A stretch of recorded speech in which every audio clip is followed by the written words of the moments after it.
Now it's my pleasure to introduce Judith Miklossy, working in Switzerland about Alzheimer's disease. And she did a long work after the first work of Alan MacDonald a long time ago, and showing that in Alzheimer's disease there may be infectious components. Okay, so today it was the second half of the 19th century. It was recognized that microorganisms entering the human body cause diseases. Louis Pasteur germ theory was an important breakthrough to this field, and he, together with Robert Koch, are considered as founders of medical bacteriology. Analyzing responses to bacterial and viral invasions enabled the discovery of the immune system, the adaptive and the innate immune system. Finally, the discovery of antibiotics and antiviral agents led to the belief that the problem of infection is under control. Invading pathogens are able to escape from the host immune defenses and produce slowly progressive persistent infection which didn't receive enough attention during the past.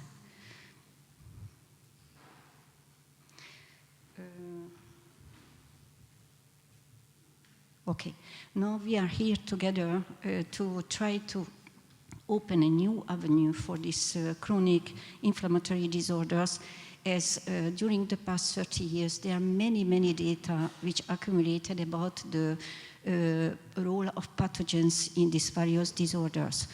And we are not alone in this kind of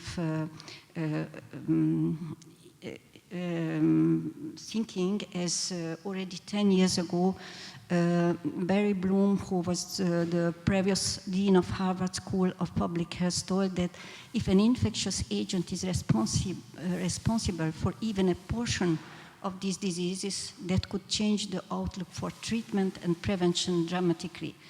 The Nobel Prize winner Greg Miller told that for us in psychiatry, the idea that infection in the immune system and the immune system might come into play in disorders of the brain is one of the most exciting new ideas to come down the pike in some time.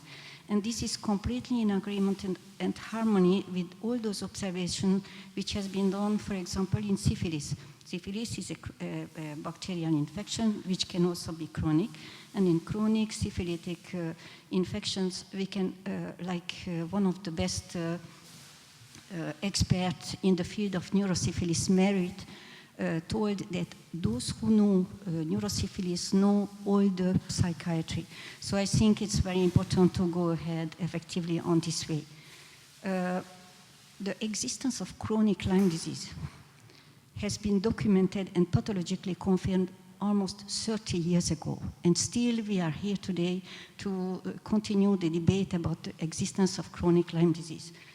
I would like to show you through the history of neurosyphilis that effectively the chronic Lyme disease exists. Because in the history of syphilis, it was exactly the same debate for decades which happened. Nobody wanted to believe that the problems which are coming 10 years after the primary infection can eventually be caused by the spirochete. Later, the problem was completely solved by Noguchi and Moore in 1913, who has shown that yes, the spirochetes we can see in the brain even 10 years, even more than 10 years after the primary infection. And later on, it developed the concept that yes, dementia, infarct, all these neuropsychiatric problems which came 10 or even more, several decades after the primary infection is due to the persistence of the spirochetes. Now, I will show you the two most important forms of tertiary, so the late stage chronic or late neurosyphilis, and to show in parallel that all these pathologies were already confirmed in Lyme disease, proving clearly that chronic Lyme disease exists. Here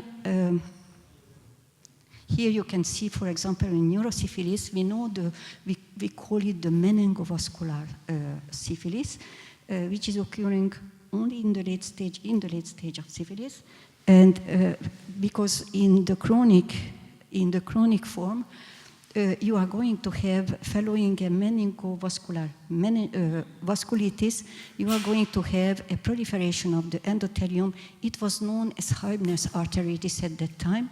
And here is a pathologically confirmed case of Lyme meningovascular neuroborreliosis, in which you have also the cellular infiltration, inflammatory infiltration, and finally, which leads to a proliferation of the endothelium and a secondary thrombosis. When there is a thrombosis, after you are going to have a cerebral infarct. Here the parenchyma is not involved, but the vascular problem will give rise to cerebral infarct.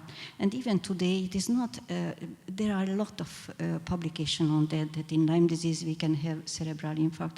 And unfortunately today, still today, we don't care enough attention. Still that if we would discover that of course only part of the cerebrovascular infarct can be caused by Lyme disease, we would be able to treat the patients and have a better outcome. The other form, which is also occurring only in the late stages of the disease, here in syphilis, the meningoencephalitis, and this was also, here is the picture of neurosyphilis. You see even the presence of the very specific gumata, and it was a case which was published long ago by Kenneth Ligner, showing that we have exactly the same pathology, a meningoencephalitis, and even with the presence of giant cells that you can see here. Now, this is we distinguish from this infiltrative form where there is a very rich lymphoplasmacytic infiltration, the atrophic form in which there is no lymphoplasmacytic infiltration, and this is the consequence that when the spirochetes are going to escape from the immune system, for example, Borrelia have 5 different receptors on his surface, and it can bind, for example, some of our complement proteins. We are not going to recognize more. So it will be like a stranger. We are not going to produce more antibodies. We are not going to send our leukocytes to kill Borrelia. And here in this atrophic form, so as I told you that there is a lack of cellular infiltration.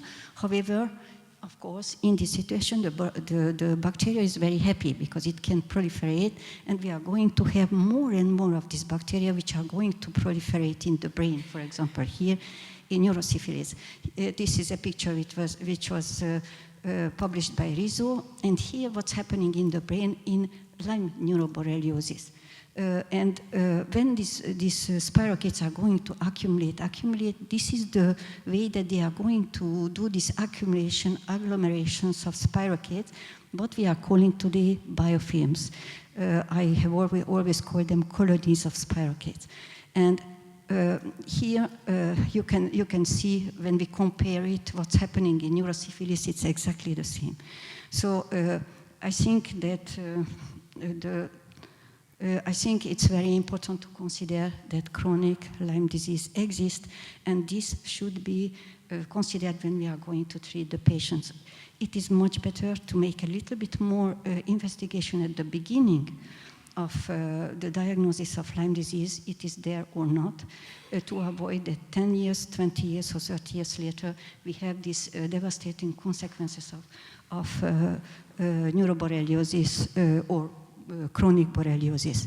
Now, with respect to Alzheimer's disease, finally, the problem or the idea came from the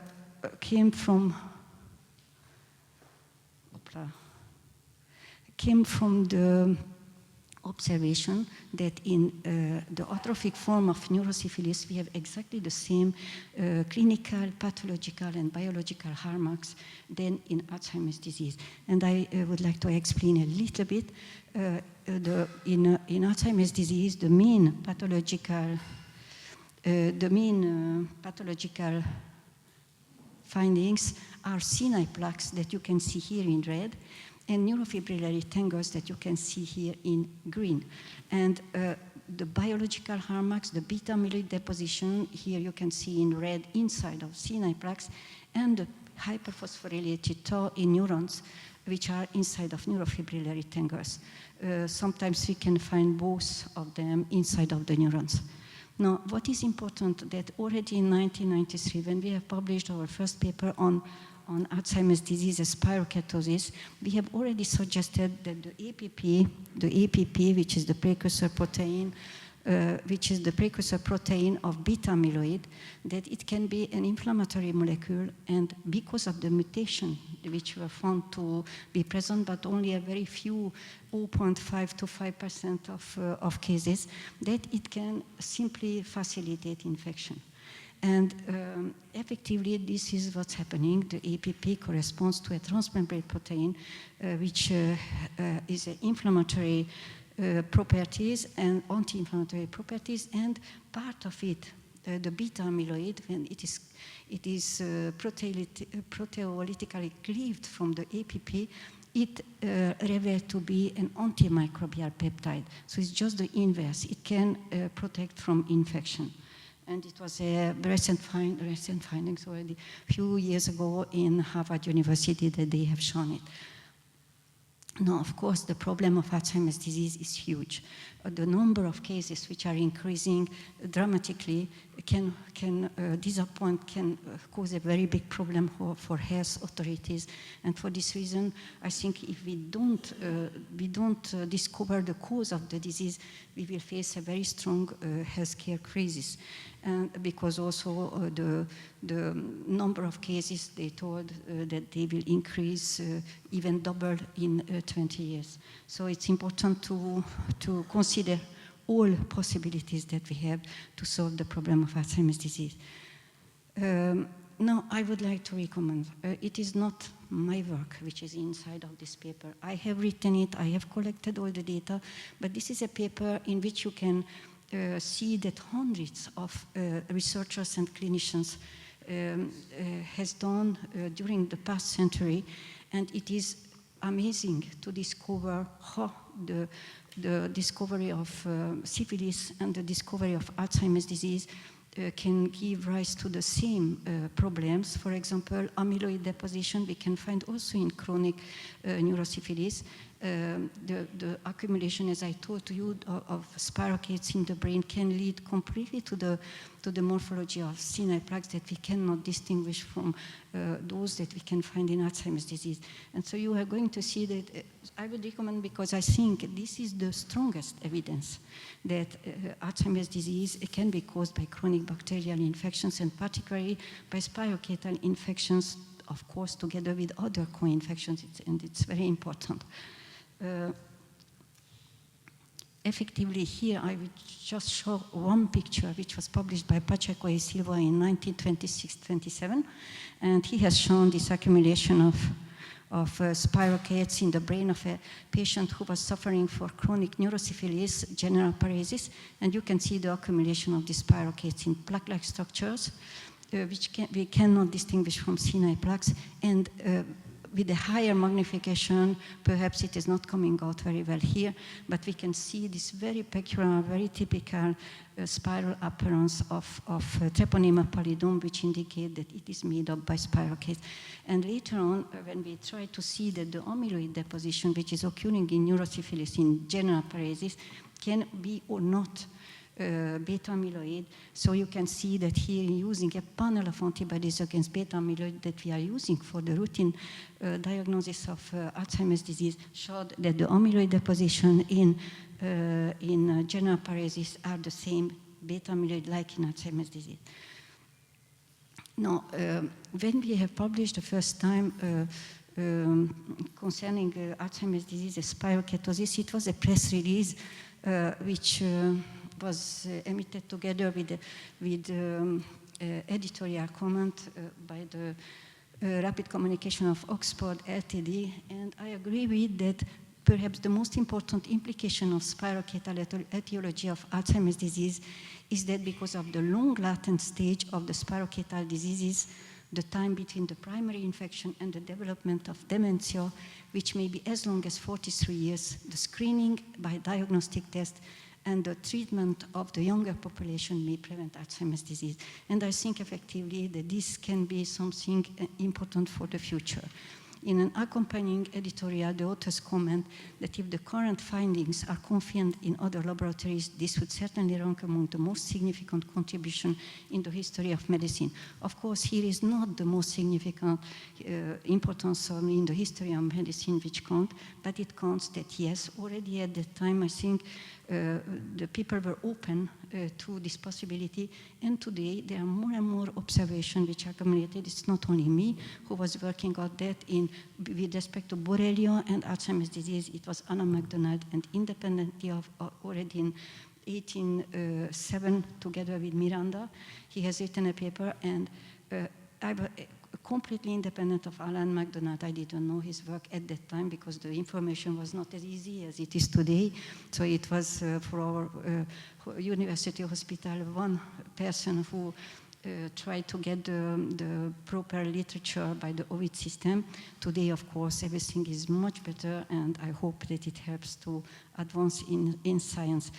What I have observed was based on the neurosyphilis, and I was convinced from the beginning that many different types of spirochetes can play a role in Alzheimer's disease. We have only in the oral cavity more than 60 different types of treponema spirochetes, and from them already 8 which are invasive. So I think, and we don't care enough about this. There are gastrointestinal spirochetes, there are urogenital spirochetes, and nobody is checking. I think it's very important for the future. Now, of course, I will not be able to show you. We have done a lot of work from 1990 until today, and currently we were trying also to show some, I feel, important aspect that can add to the knowledge that we accumulated until today. At first, we have shown the presence of spirochetes and helically shaped microorganisms, which taxonomically were proved by atomic force microscopy, many different techniques that indeed they correspond to spirochetes. And we have shown it in the brain, we have shown it in the CSF, the cerebrospinal fluid, and even in the blood. In the blood, it's very interesting to see that it's another form of the spirochetes which are present, that we call it the L form. They are different in moving, different in the size, and they are even more resistant than the vegetative form.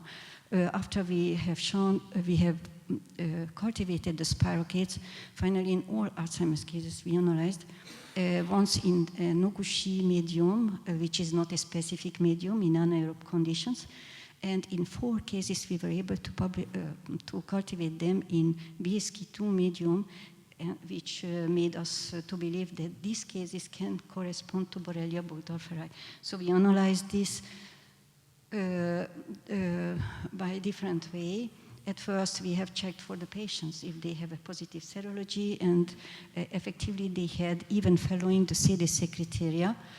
We have also analyzed the molecular analysis of these cultivated spirochetes was also done in collaboration with Harvard University Dental Center, and it was effectively shown that the 16S RNA showed that these spirochetes that we cultivated were Borrelia burgdorferi sensu stricto.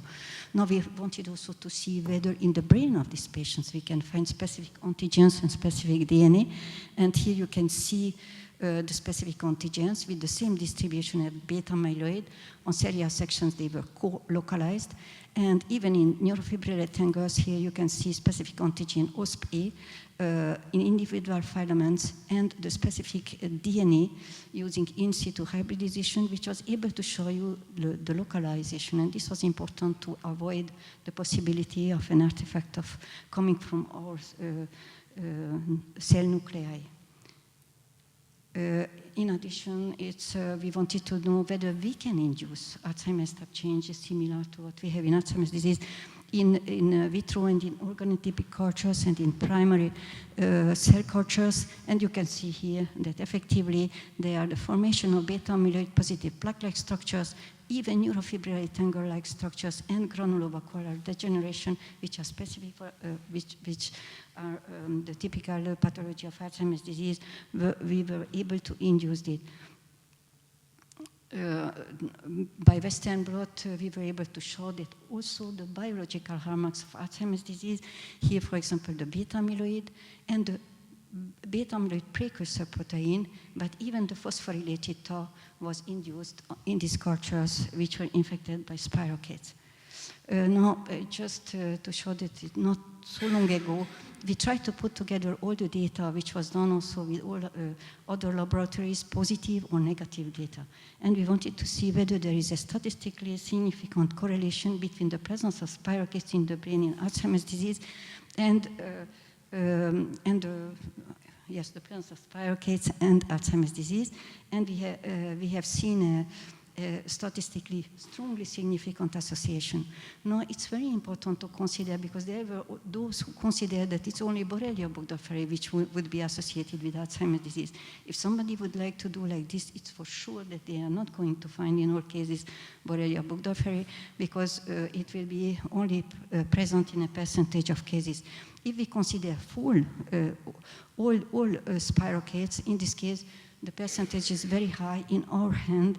It was even in all Alzheimer's patients, and even preclinical stages of Alzheimer's disease, that spirochetes were present. In the US, George Rivero and collaborators have analyzed 7 oral treponemal spirochetes which are known to be predominant periodontal pathogens, and they have found 6 of these 7, in some cases even 5 of them together, and in 5 cases they have found the presence, were co-infected together, the oral treponemal spirochetes with Borrelia burgdorferi. When only Borrelia burgdorferi is considered, it's about 24% of the Alzheimer's patients where it has been found in the brain. And it was 13 or 14 times higher than in Alzheimer's disease. This study led us also to analyze whether in Alzheimer's disease and this very strong association between spirochetes and Alzheimer's disease, the causality. It is Hill who has done objective criteria to try to show the causal relationship, and effectively all the 9 criteria which was determined by Hill were present. And Hill told that in such cases prompt action is needed. So we should not wait another 30 years or even another century. I think we have to go ahead on this way. No, it is for the more recent work. We wanted to, it was Eva Sapi, Alan McDonough, who has shown that Borrelia burgdorferi is able to form biofilms in vitro in pure Borrelia cultures. And after it was Alan Herbert who has shown that the CNI plaques can correspond to biofilms. Now we added to this knowledge 2 things which were important, because biofilms can contain should contain bacterial DNA, and biofilms should also frequently contain amyloid. So we have shown in vitro in pure Borrelia cultures and also in CNI plaques in a patient where the Borrelia was cultivated from the brain and who suffered from Lyme neuroborreliosis. And here you can just see that this formation of these colonies, already in 1940, the Tell showed that they called them reproductive centers, because effectively from these biofilms, the spirochetes can regrow. It is able to push out very small granules, and from these small granules, new spirochetes can grow. Here you can also see the presence of DNA by DAPI staining, the presence of amyloid by thioflavina staining in pure Borrelia cultures in vitro. And you can also see the immunostaining for APP, which is the amyloid precursor protein, and for beta amyloid. Now, when we analyzed the CNI plaques in such case of neuroborreliosis, where we have cultivated the Borrelia spirochete, you can see here the beta amyloid in plaques. You can see here bacteria peptidoglycan, and here the presence of specific Borrelia antigens using a polyclonal and a monoclonal antibody against OSP-A. Finally, the specific Borrelia DNA was shown by in situ hybridization, and here you can see in the periphery even some structures of individual spirochetes. So we were able to confirm, reinforce the observation that yes, Sinai plaques can correspond to biofilms. Now we wanted also, just the last thing, we wanted also to see whether we can see DNA fragmentation in these cases. And what was interesting that DNA fragmentation that you can see here with the tunnel reaction, you can see here with the dark brown way in the nuclei of our cells, but you can also see that we can see it in Sinai plaques in the form of a slightly filamentous way, indicating that bacteria can also show DNA fragmentation, and further indicating that the Sinai plaques can be made up by spirochetes. Now, in conclusion, the main forms of late chronic neurosyphilis, including cerebral infarcts, meningoencephalitis, and dementia, all occur in late or chronic Lyme neuroborreliosis. Borrelia burgdorferi were detected in and cultivated from tertiary brain lesions by several authors, indicating that they play a direct role in the development of the tertiary manifestation of Lyme disease. Late Lyme disease is accepted by all guidelines in the US and Europe. Late and chronic Lyme disease are the same terms. It's just a synonym. The use of chronic Lyme disease as a different entity is inaccurate and confusing. Post-syphilitic syndrome, following me, it's a personal opinion. No, it is not a personal opinion. The post-syphilitic syndrome doesn't exist. So I think that the use of post-Lyme disease syndrome, I think it's not completely adequate. The future will tell us. In syphilis, later on, when they went through all this debate, they concluded the syphilitic infection, neurosyphilis, or any other forms of syphilis, is a continuing infection. And I think it is the same for Lyme disease. Of course, it's the future. Will tell us who and how we are going to choose. Regressive evolution of cerebral infarcts and improvement in neuropsychiatric symptoms in patients with late chronic neurosyphilis, but also of Lyme neuroborreliosis was frequently reported. This shows the importance that we should treat Lyme patients, and we should take seriously the possibility of the development and prevent the development of a chronic infection. Co-infection, genetic predisposition, and other pathological conditions causing similar symptoms when we see a patient should be considered. It's very important. We are treating Lyme disease, and he is continuing to make symptoms. Clinical trials done in a heterogeneous Lyme population cannot conclude that further therapy is inefficient. I think we should consider all the data together, the clinical, serology, and other stuff. The use of corticosteroids and other immunosuppressive therapy is contraindicated in Lyme disease. They used corticosteroid to reactivate syphilitic infection. Development of efficient antibacterial therapies are needed are in line as we know. Now with respect to Alzheimer's disease, escaping host immune reactions, spirochetes sustain chronic infection and cause dementia and amyloid deposition. Various types of spirochetes are involved in Alzheimer's disease, including Borrelia burgdorferi and periodontal pathogen spirochetes, certainly between many others. In a similar way to Treponema pallidum, they can cause dementia, cortical atrophy, and beta amyloid deposition. Co-infecting pathogens and biofilm formation further aggravate dementia. His criteria support a causal relationship between spirochetes and Alzheimer's disease. The pathological process starts long before the diagnosis of dementia is made. Appropriate antibiotic treatment may result in regression, and if started early, prevention of dementia. The impact would be very big. As suggested by here, once the probability of a causal relationship is established, prompt action is needed. I am not going to speak now. I finish here my speech. We have found it's not only Alzheimer's disease, and it came out very well also from the speech of Christian, that, and I have the same experience, that when we are treating Lyme disease, sometimes there are other chronic disorders which also disappear. And we have the last 30 years, there are many data which are increasing about the role of pathogens in arteriosclerosis, in diabetes type 2, in multiplex sclerosis, even so many other disorders. So I think in all these chronic inflammatory disorders, to look for pathogens is very important. And we know already from a century that amyloid deposition in the past was observed following bacterial infections. So I think we should always consider whether there is an amyloid deposition in a disorder, the role of eventual pathogens and bacteria. Thank you very much for your attention.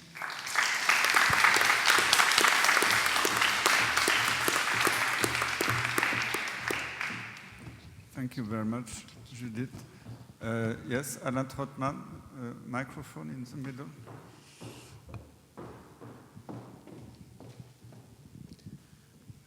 Thank you, Judith. I've read several of your papers, and I'm convinced that it is possible to find, in some cases, an association between Alzheimer's disease and an infection by Borrelia. Now, the big question, and I have not found the answer in your papers, but you will probably give us now, is how important is this association? Is this something anecdotal? Sometimes it happens, or it is very frequent. And the reason why I ask this question is that personally I would be more tempted by the idea that any condition where there is a chronic inflammation in the brain, be it due to Borrelia, chlamydia, HLV, any type of pathogen could increase the probability of having Alzheimer's disease in addition to the genetic predisposition, etc. So from this point of view, there would be no specific link between Borrelia and Alzheimer. It would be just one case. And indeed, when one looks at the epidemiological data in the States, Alzheimer's disease is everywhere, all the states, whereas of course, Lyme disease is much stronger on the East Coast. So there does not seem to be an epidemiological correlation between the two. Yes, I know very well also about this work. The problem is from the beginning, as Alan MacDonald published about the Borrelia and Alzheimer's disease, and he thought he at least has written that every case of Alzheimer's disease will be caused by Borrelia burgdorferi. It made me a lot of trouble later on, because people, when they try to do again the experiments that Borrelia burgdorferi association with Alzheimer's disease, of course, sometimes they even didn't find nothing at all. And this is absolutely right, because what they have done, that they have taken Alzheimer's cases and they checked for the presence of Borrelia burgdorferi, but they didn't check whether these Alzheimer's cases had Borrelia Lyme disease or not. You cannot look for Borrelia in a case where there is no Lyme disease. You see, this was a very big error, because they started to the point that all cases of Alzheimer's disease are caused by Borrelia. This is really not to do, because imagine the role of Treponema pallidum is well established, that it can cause dementia. You are taking 10,000 cases of dementia, and you are trying to see whether Treponema pallidum is there, but they have no syphilis, of course that they are not going to find it. So I think it's if somebody would like to adventure and check the role of spirochetes in Alzheimer's disease, they should consider not only Borrelia burgdorferi, but all these other spirochetes which can potentially be present in the brain in Alzheimer's disease. And I believe on that the majority of them would be these oral spirochetes, because they can reach directly the brain through the olfactory path. Directly they are in the CSF, and Borrelia, like other spirochetes, all these spirochetes, they like aquatic environment. Everywhere arthritis and other places when there is a fluid, synovial fluid in the eye, etc. They feel themselves very, very much at home. So I think that this study, when somebody is starting to do, it's very important to consider if they want to see the role of Borrelia burgdorferi, they have to check all Alzheimer's patients whether they have a positive, whether they have neuroborreliosis. If they have neuroborreliosis, yes, they can check for Borrelia burgdorferi. If they don't have, the design of the search is not appropriate. So this was the reason. To add a comment, you found also different kinds of treponema from the mouth, and there was also a public health study, I don't remember in which country, showing a correlation between bad condition of teeth and the occurrence of Alzheimer's disease. And there was a dentist in England, he was the dean of the dental faculty, I don't remember in which town, but he published on that, and he discovered porphyrema gingivalis within the brain of Alzheimer's patients. Yes, absolutely. So there will be also, like in syphilis, for example, this is your other part of your question. In syphilis also, it was the same. It was not only treponema pallidum, but co-infection with other bacteria or with viruses, the type herpes, for example, cytomegalovirus, or even Candida albicans was frequent, so much that they even told that at the time of syphilis, when they found cytomegalovirus, that it was obligatory to check for syphilis. And I think it's the same for all other chronic inflammatory disorders in which there will be bacteria. For example, in type 2 diabetes, we have found chlamydia, Helicobacter pylori, spirochetes, and even fusiform bacteria. So I think it is important to consider all other bacteria. But like in syphilis, it is treponema pallidum which defines the disorders. I think that in Lyme disease, it is the Borrelia which defines, because they have also a capacity of disseminate very fast, and they are able to attack all kind of cells, including the immune cells. So you would finally agree, if I understood correctly, that any type of pathogen that would finally cause a chronic inflammatory disorder could be involved, and not especially Borrelia. There would be no special link between Borrelia and Alzheimer. It would be one example of many. Yes, I would say that there is a special link between spirochetes and Alzheimer's disease, because we have a history of that. And I have shown you that these filaments, which is very typical in Alzheimer's disease, these filaments inside of the synapse, or individual filaments that we are calling neurites, it can be only helically shaped bacteria. And if, as we have in the history of medicine, an example which can reproduce all the hallmarks of Alzheimer's disease, without these hallmarks, you cannot see the diagnosis of Alzheimer's disease.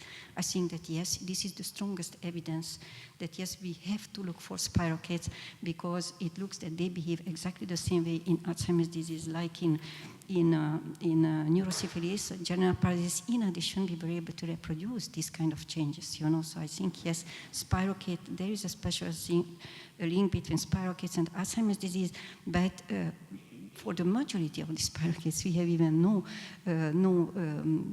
diagnostic tests, So this is why we are trying to do in our research center to develop for all these spirochetes and to see their importance. I have other questions, but I will leave other people to ask.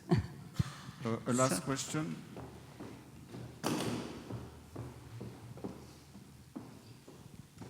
It is a comment rather than a question. The population dynamics in America is very unusual compared to Europe. People infected in the Northeast in their early life or midlife frequently retire to the southern states, Florida, Texas, Arizona, and so forth. So the dementia may be occurring in those states due to infections in high prevalence areas earlier in their life, because we're not cured. Yes, yeah, they migrate, they live down there. So it was more a comment to try and explain what might be happening. Yes, and there is also the problem, for example, in neurosyphilis, it was able to inherit hereditary neurosyphilis. It is interesting because about 20 to 30 years old patients who inherited neurosyphilis, they will develop the Down syndrome, and the parents of Down syndrome patients are developing earlier Alzheimer's disease. And we had patients with Alzheimer's disease about the same years of 28 years old, very severe Alzheimer's disease. We have to break for the coffee. Yes, and you can continue the discussion.